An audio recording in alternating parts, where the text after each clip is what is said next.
First introduced them, we thought it was sissy. I was driving sports cars with others. We thought it was sissy, and people who were wearing them we thought were, you know, a little bit boulevard motorists. But looking at some of the crashes in Formula One now, I mean, you know, they've got everything, and they've got you know, fire protection. They've got radios. They've got everything now to let anybody know what's happening. But it's still very dangerous, as we found out tragically this season. Yeah, of course. The best of the very best are still mortal. Well, just touch on the radio. What was it? We talked about the football referees having radios. Now the racing drivers have radios. Who decides when one's going to speak? I'm talking about concentration. If the manager wants to speak to the driver, or who sets up the first? What happens there? Can you tell us that? Well, the manager has the prerogative to speak to the driver, and the driver has the prerogative to speak to the manager or the engineer. Right. Depending on the situations which arise. They wasn't, say, in the Hill incident, they wasn't quick enough, because it happened in sort of 1.5 seconds, to get on the radio and say he's hit the wall. Right. It wasn't quick. Even if they knew it. Well, they could see it on their monitors in the pits, but Hill couldn't see it. Well, we're going to come to that. But if they could have been quick enough and say, hit the wall, stay away from him, he probably would have been world champion. Even in 1.5 seconds. But I don't think it wasn't enough time for them to take it and tell us. But I mean, yeah, you're travelling 100 and what? They do 170 kilometres an hour, something like that. Average speed, I think. That's what he won it. I think Nigel Mansell. I'm still thinking miles per hour. But that's the average speed. So the top speed, what are they doing now? What's the top speed? Yeah, they're hitting 180, 190 out at the end of the straight. Well, it depends on at Adelaide, how long the straight is. Yeah. Well, at Adelaide, the straight, the maximum at Adelaide, I think, was. It's not really so much the top speed. It's the acceleration out of any corner. It's phenomenal. Does he? I mean, is it important that he's right? He's going on the straight now. I talk to him now. If he wants to pass on some technical information, will he do it on the straight? He obviously will. He's only do it when he's going around the corner. I can tell you that. So how did he know? Can he see every part of the race, then, the manager? Well, they have their monitors. Yeah, there's a camera on every part of the racetrack. Is that right? Interesting. I didn't know that. Well, what you can see on the television, and when they say somebody's crashed around the back of the course, and then they give you a replay of that. Yeah. So they've got a bank of things in the garage. They've got the main ones, and they've got them all showing up there. And the engineers watch the suspension, of course, and they're particularly worried. Engineers don't think the drivers are all that, actually. It's ruined their good work, most of the time. That's what they think. Let's just touch on the Le Mans now, because that's a 24-hour race, and the concentration there must be you just got to, I mean, it must be... It's easier, actually. It's easier? Yeah. It can't always be wrong, you see. When you go to a rev limit, yeah, 24 hours, go to a rev limit, and unless they tell you to go above what they've set for the 24 hours, you're not, I know it's quick, but you're not going that You're not driving at 10 tenths. No. Which Hill was doing for the last 2 races this year, I think. 6.5, 7 tenths or more to start with and see how the race develops over 15, 16 hours, 18 hours. Then, depending on how they want you to go, state of the car. And they've got 3 drivers now. When I was there, it was 2 drivers, but shows you what they think now. 2 chicanes down the Morsall Straight.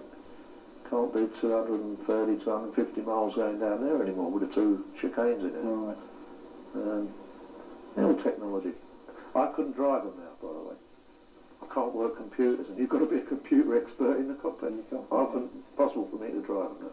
We're a couple of old has-beens. Or in my case, I never was. You better talk to John Carr, isn't you? Well, okay, now we briefly talked about this topic, this interesting word down here, imbroglio. I'm being mischievous, so we don't take it too seriously. We're anticipating the FIA. They've got all the information. Yeah, of course we are. So we're going to offer them. We're going to offer it, yeah. So I think what we'll do first of all, I think what we'll do, we'll refresh the viewers' minds with actually what happened at Adelaide, and we'll see that on the screen coming up shortly, and then we will discuss it. Now, go on. What happened here? Go on. Well, that's Berger, I think. That's Berger and Lacey behind him. All right. They were talking about these, and Courtauld was in the box, and all of a sudden they realised Schumacher had hit the wall. They didn't catch it first off. Right, now he's hit the wall already, and he's shot him left. Now that's very quick. They never actually called him hitting the wall on that. If we could ask the technical, can we go back then to just before just before that actual crash happened, and we'll have a look at that once more, just to make sure we know right. When the picture was, the camera was in the car. Here we go. So we're going to look at it once more now. Got to give our technical department 100 out of 100 for this because it's very quick to go back. Right. So then next thing we saw was, here we go. He's hit the wall. Yeah, he shot him left. All right. Okay. So that's refreshed everybody's memories about right now. Then Keith, now I think you're going to give your view on explain all this to us then about. We've obviously got for the viewers. We've got the racing line which is in red, haven't we? Mm-hmm. We've got Schumacher's track which is in green, and we've got Hill's track which is in blue. So how do you see then what actually happened here? Well, the normal racing line. Schumacher in practice had a bit of trouble at this corner. The car suddenly went straight, but he managed to actually stop and park it alongside the sand trap. And this Johnny Herbert's fun in the Benetton in front of Mansell from the same corner. That's correct, yeah. It seemed the Benetton seemed to I don't know. Going light there. You remember Senna went off to on a left-handed corner straight on. Yeah. So I don't know whether there might be a fault in the car. I don't know. I wouldn't like to say so. I don't think he would like it either. But he just went straight on. He's clipped the wall, but Hill had been losing. Now, that's Hill here, and that's him there, isn't it? Okay, that's where he was. Hill was at this point, yeah, and didn't actually see him hit the wall. He knew he'd gone off, because when he got here, he could see him coming back on the track, starting to come away from the wall, but he didn't see him hit the wall. So now he's thinking he's just gone off. And he tries, he comes round, he pulls it over to the right, there. But Schumacher had been shot from the wall over in front of him. And he's had to back off, so he's lost a bit of momentum. He pulled back and then tried for the inside. And if you look, when they play the tape a little bit further on, you've got a front shot, and when Schumacher's car gets here, you see it snakes like this, because there's damage obviously on the front, or he might have been accelerating too hard, one or the other, or both. And he's still not in control here. Now, to me, he's got to go around the corner. He already got blocked, lost momentum, and then took a chance. Split-second decision. 10 seconds. Looking again now, just to interrupt there, we're looking again at this. Now, he'd see him go straight there. He went straight on there. Now, Hill didn't see him hit the wall. That shot him over to the left. Yeah. Now, Hill was right up behind him now, and he's got blocked there. Now, Hill tries for the inside, but he's lost momentum. He wasn't far enough up to try to move. Right. But it's a really tough split-second decision. It was still running true by the look of it. He was fighting with that car, but it looked as if it was still all in one piece and drivable. Yeah. The mood he was in, he had to win the World Championship. He was the corner was there, the car was drivable. Here we go again. Watch it straight here. Now, Bosch. Now, he can't do nothing now. He's going to go off or hit the wall. He's hit the wall, shoots him to the left. Hill's now catching him up with a great rate of knots, 10/10, right? Can't get through, tries for the inside. Perhaps with the momentum Hill lost in a split second, if he was quick enough, might have thought, I wonder whether... Can't get right. Let's go back to this chart, because I think that a lot of people are watching are not quite sure what this racing line means. Now, what's the significance of the racing line? It's the optimum track. Right. It's the quickest way around. Right. The object is to keep speed up, and as Keith said, the great thing is acceleration out of the corner, slow in, fast up. You set yourself up for the corner, but what you want to do is get on the throttle at the earliest possible moment. Right. And you want the car straight when you do that. Otherwise, but what is the significance to the professionals? What's the rules? That's what I'm trying to get at. What does it mean, the racing line to them? They try to make a corner straight. Yeah. But what I mean is, let's go back to this incident here, where... Well, there's two things. The racing line is the optimum course. Right. The racing line applied to the driver is his choice of track, and the driver ahead has the right to hold that line. Whatever he decides that shall be, he has the right while he's ahead. Right. Now, what's your views then on it looks to me, and I'm a layman, it looks to me that Schumacher was fairly close to the racing line then, by your chart here. So therefore, was he correct? He was on the racing line. And, well, Hill's front wheel hooked Schumacher's back wheel. He took a split decision. and he was missed it by about a yard and a half. Didn't get alongside him, just not enough. I think Schumacher was accelerating hard, and the rate of close, Hill was closing on Schumacher fast, and I think there was a point. Here we go again, in Schumacher front of you here, Keith. Yeah. But Schumacher got on the when you car. see him squiggle. He'll try to go, yeah. But Schumacher's on the power there, and I think the rate of closing changed. Well, we've got to put ourselves in it because they've got to make the decision in Paris. Yeah. I would think it's a racing accident.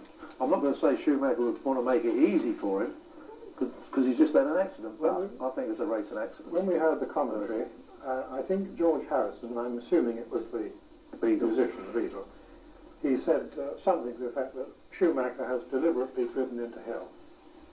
That's not your opinion. That's not my opinion. John Watson said that. So And John Watson made more or less the same. not Martin. Not your opinion. No. But the thing turns on the fact that Schumacher will contend he had the right to hold the racing line, and that's what he was doing. If there was any argument, and bear in mind, Hill didn't protest then or since. All right. Or the team. Or the team. Or the team. And that would have been immediate. Yes. If there was any doubt in their minds, that would have been an immediate protest. Because there is one thing that Schumacher would not have been entitled to do under the rules, and that's deliberately drive his car at another with no other object than to take it out of commission. That would be illegal, and that would cost Schumacher the championship. And that's what they would... Looking at it's such an issue, this. Look at the Telegraph this morning. Somebody said, I believe Schumacher made a deliberate and desperate attempt to stop Damon Hill from winning the Australian race and the championship. So it should not be asked whether he is fit to hold such a prestigious sporting crown. That was one view from somebody in Tavistock. Somebody else said, if the saying, it does not matter if you win or lose, it's how you play the game, stands true, there can only be one world champion, Hill. You see? And there's several things. So what we're... Go on. You haven't got any quotes from the German newspapers, I take it? No, I don't. No. My girlfriend's German, and I'm with Beryl Coward on this. Let's not be beastly to the Germans. Schumacher is a glorious natural talent, wonderful to watch, and enjoys his racing. He reminds me of how I felt when I drove a car in my team. Okay, there's just one other point I wanted to touch on is the fact that how he got banned, didn't he, for 2 races. Now there's a little bit of a you've got 2 viewpoints here. I'd like to hear that. He lost, didn't he? Well, he lost 2. He was banned from 2 races. Now we've got about a couple of minutes left. Quickly, what do you think he should have? I mean, was he correct to be banned? I'll say yes. Banned for not obeying the black flag. Every racing driver knows this is where the big money thing comes in. His team's on the radio to him. I can't prove this, but an Italian and a Scotsman saying, stay out, we'll sort it out. Any racing driver knows a black flag with your number on it, you've got to come in the next lap. Otherwise, under force of penalty, which he stayed out for 8 laps or something. Mansell stayed out for It's quite as a few easy as laps that. against the black flag and said he didn't see it. Well, he said his son, he was overtaking, but your number with a black flag, it's nothing to do with teams or anything, it's the driver with your number on it. But I think he shouldn't have had a black flag in the first place, because the black flag cost you the race. It's a 10-second penalty. That's 20 seconds plus on the track, because you've got to stop and start deceleration. But a black flag is not just it could be body work hanging off, oil coming out. It could be a danger to everybody. Years ago that applied. Now they're in radio contact. Schumacher was under team orders. He knew why the black Benetton, Just this week. the Italiano was saying our radios went out. But he shouldn't have had the black flag in the first place, because it was a technical infringement. He overtook Hill on the parade lap. No advantage in the race. No purpose to gain advantage. It was a technical infringement. Benetton, the team, should have paid the price. He didn't deserve to lose a race On a black flag. on black flag. They should have said the argument afterwards. Right. There was one other thing, Tony. I don't know whether the viewers know that the Ferrari mechanics got fined $50,000 for, I think they pulled the door off of a Servisto, if you like. Yeah. Now, I mean, that's how hard they are in racing now. Yeah. Having a bit of fun. A rough crew. A rough crew. We could, again, like a lot of the interviews today, we could go on for hours and hours talking about this because it's very. But of course, the inquiry's coming up shortly. We'll all know what the final result is at the end of the day when the committee or whatever decide on this. So I'd like to thank Ian Richardson and I'd like to thank Keith and John for coming on today and giving us an insight into motor racing in general and particularly the Schumacher incident. So from me, Tony Catherall, goodbye, and I'll see you again soon. Thank you very much. Thank you.